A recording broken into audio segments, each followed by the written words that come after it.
ورحمۃ اللہ وبرکاتہ۔ جامعہ انواریہ حیدرآباد باب العلم انواریہ ایجوکیشنل سوسائٹی کی جانب سے تفسیرات احمدیہ کے درس کا سلسلہ جاری ہے۔ نحمدہ و نصلی علی رسولہ الکریم۔ بسم اللہ الرحمن الرحیم۔ پہلے ہم آیت کریمہ کی تلاوت کر لیتے ہیں، جس آیت کے ضمن میں صاحب کتاب نے مسئلے کی وضاحت کی ہے۔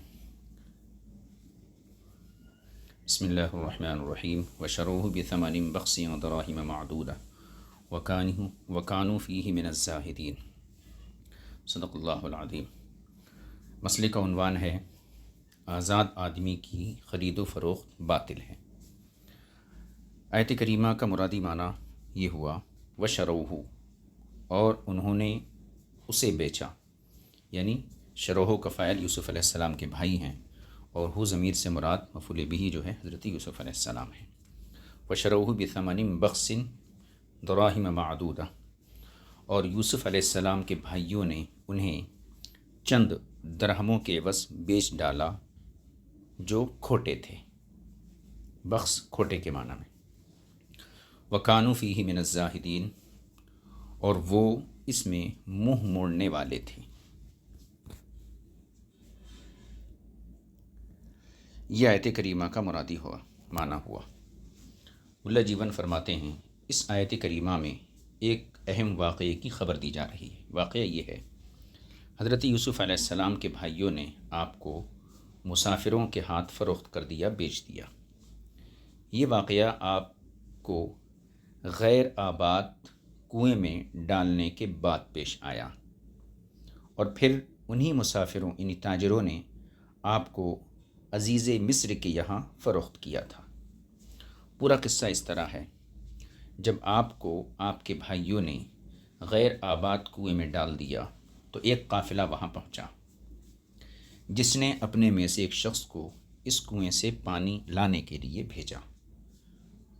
وہ شخص جب کنویں کے پاس آیا تو کنویں میں ایک خوبصورت بچے کو اس نے دیکھا، اور اس طریقے سے حضرت یوسف کو کنویں سے باہر نکالا۔ پھر اس چیز کی خبر جب آپ کے بھائیوں کو ہوئی، یوسف علیہ السلام کے بھائیوں کو، تو وہ آ گئے اور انہوں نے دعویٰ کیا کہ یہ یوسف جو ہے یہ ہمارا غلام ہے۔ چنانچہ انہوں نے اس قافلے والوں سے آپ کی یوسف علیہ السلام کی قیمت وصول کر لی۔ پھر قافلے والوں نے آپ کو دوسری بار عزیز مصر کے ہاتھ بیچ دیا۔ اس واقعے کو اللہ تعالیٰ نے اس آیت کریمہ میں ارشاد بیان فرماتے ہوئے ارشاد فرمایا ہے کہ حضرت یوسف کو انہوں نے ردی درہموں کے عوض بیچا، جو بہت قلیل تھے، غیر موزون تھے، بلکہ 40 درہم سے بھی کم تھے جو گن کر لیے گئے تھے۔ 20 یا اس سے کم و بیش تھے، یہ بھی ایک قول ہے۔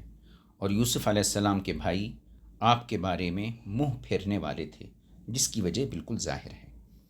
ایک معنی تو یہ بیان کیا گیا۔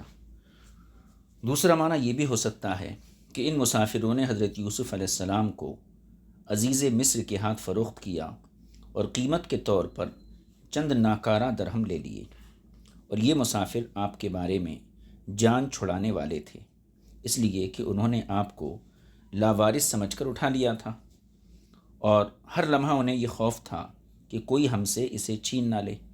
یہ دونوں مفہوم، یہ دونوں باتیں جو دونوں مطلب بیان کیے گئے، یہ اس وقت ہوں گے جب کہ شرو کا معنی بیچنا کیا جائے، اور اگر اس کا معنی خریدنا کیا جائے تب معنی یہ ہوگا، یعنی شرو کا معنی اگر خریدنا کیا جائے تو مطلب پھر یہ ہوگا کہ مسافر قافلے نے حضرت یوسف کو ان کے بھائیوں سے خریدا اور قیمت میں چند ناکارہ درہم دے دیے، اور وہ آپ کے بارے میں جان چھڑانے والے تھے۔ کون؟ مسافر۔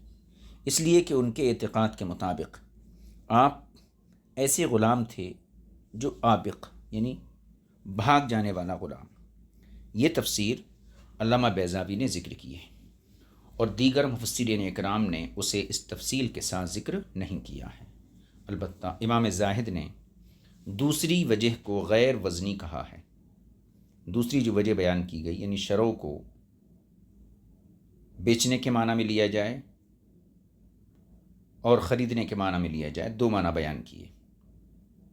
تو ایک تو یہ ہے کہ دوسری توجیہ سے مراد یہ ہے کہ خریدنے کے معنی میں لیا جائے، یہ توجیہ کو آپ نے غیر وزنی قرار دیا، یا پھر یہ کہ مسافر نے حضرت یوسف کو عزیز مصر کے ہاتھ فروخت کیا اور قیمت کے طور پر چند ناکارہ درہم لے لیے، یہ توجیہ غیر وزنی، اس لیے کہ اس قسم کی خرید و فروخت چند ناکارہ درہم سے نہیں بلکہ اچھی خاصی قیمت سے ہوتی ہے، جیسا کہ اسے سب جانتے ہیں۔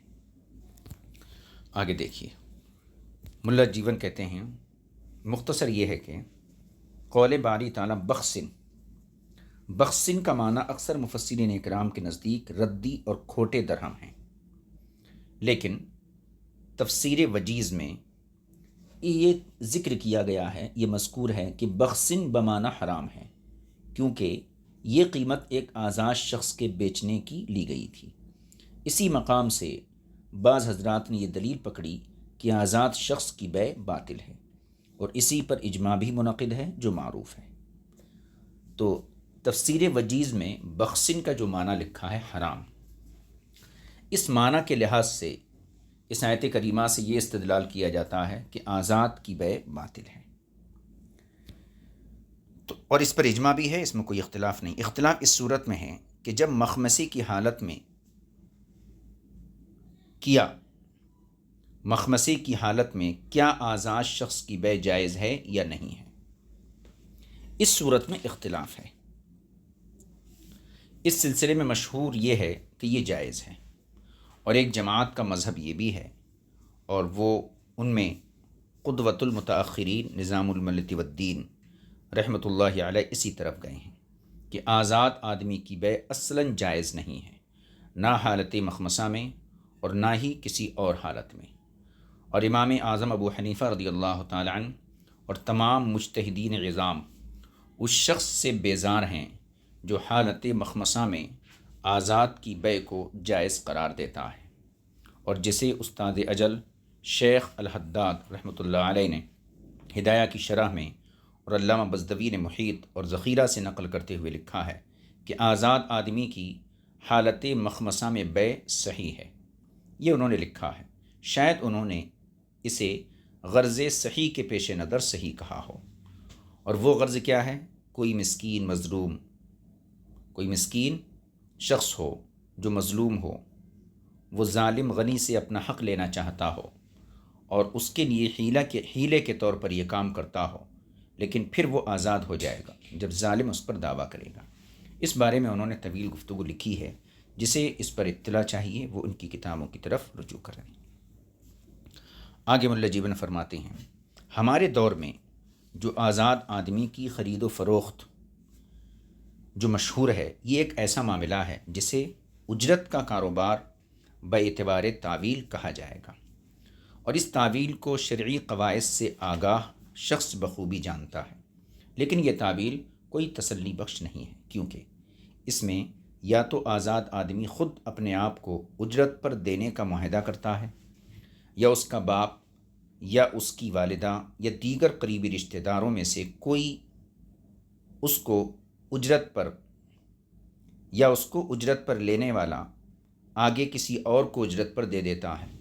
ان صورتوں میں سے ہر تقدیر پر وہ آزاد آدمی یا تو صغیر ہوگا یا کبیر، یا تو چھوٹا ہوگا یا بالغ ہوگا، اور ان صورتوں میں سے ہر صورت میں وہ یا تو اس کی اجرت کا فقط نفقہ اور لباس ہوگی، یعنی صورت میں اس کی اجرت فقط نفقہ اور لباس ہوگی، یا فقط معین دراہم، یا دونوں چیزیں ہوں گی، یا تو خرچہ اور لباس اس کی اجرت ہوگی، یا صرف درہم اس کی اجرت ہوگی، یا دونوں چیزیں ہوں گی۔ لہذا اگر آزاد آدمی خود بخود اپنے آپ کو اجرت پر دیتا ہے، خواہ وہ بالغ ہو یا نابالغ ہو، اور اجرت میں معین نفقہ اور لباس پر اتفاق ہوتا ہے یا معین درہموں پر بات طے ہو جاتی ہے، خواہ وہ یومیہ ہوں، روزانہ کے حساب سے ہوں، یا ہفتہ وار ہوں کہ بھئی ہفتے میں آپ کو اتنا دیا جائے گا، یا ماہانہ ہو یا سالانہ ہو، تو اسے جائز ہونا چاہیے۔ یا مثلاً 10 درہم فی الحال 60 سال تک پر مثلاً معاہدہ ہوا تو بھی جائز ہونا چاہیے، اگرچہ اس صورت میں روزانہ، ہر ماہ یا ہر سال کی قسط مقرر نہیں کی گئی۔ بس اگر وہ مدت مقررہ تک زندہ رہا تو ٹھیک ہے، ورنہ جو ہے حدر اور بیکار جائے گا، یعنی یہ معاملہ جو ہے ختم ہو جائے گا اور وہ نفقہ اور لباس کا مستحق نہیں ہوگا۔ دونوں صورتوں اور حالتوں میں یہ حالت مشتبہ ہے جس کی شرع میں، شریعت میں کوئی نظیر نہیں ملتی، لیکن اسے جائز ہونا چاہیے۔ اور غیر حر کا اجارہ تو بالغ ہونے کی صورت میں بھی جائز نہیں۔ اور بچے میں اگر لباس اور کھانے پینے کے بدلے میں ہوا تو اسے جائز ہونا چاہیے، کیونکہ اس کا نفقہ خود اسی کی طرف لوٹے گا۔ اور اگر بات چیت معین درہموں پر فی الحال ہوئی جس کے لیے فقط مدت معلوم ہو، یا دونوں چیزوں کے ساتھ معاہدہ ہوا، تو پہلی صورت میں مکمل نفع اور دوسری صورت میں بعض نفع اس کے غیر کو ملے گا۔ اگر وہ غیر آدمی اس کا باپ یا ماں ہے تو جائز ہوگا، کیونکہ یہ دونوں اس کے اجارے کے مالک ہیں۔ اور اگر ان دونوں کے علاوہ کوئی اور قریبی رشتہ دار ہے تو جائز نہیں ہوگا، کیونکہ یہ لوگ اس کے اجارے کے مالک نہیں ہیں۔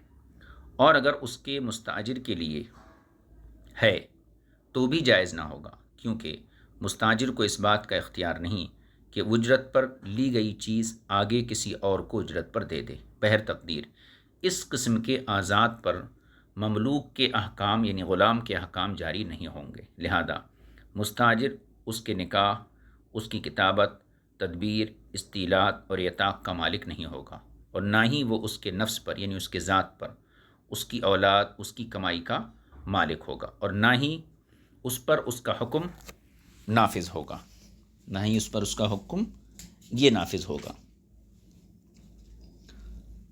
نہ غیر کے لیے ہبہ اور اس کے ہاتھ فروخت کرنے کا مالک ہوگا، باوجود کہ یہ تمام باتیں دیار ہند میں معمول ہیں اور مشرق و مغرب میں بھی ان پر لوگ عمل کر رہے ہیں۔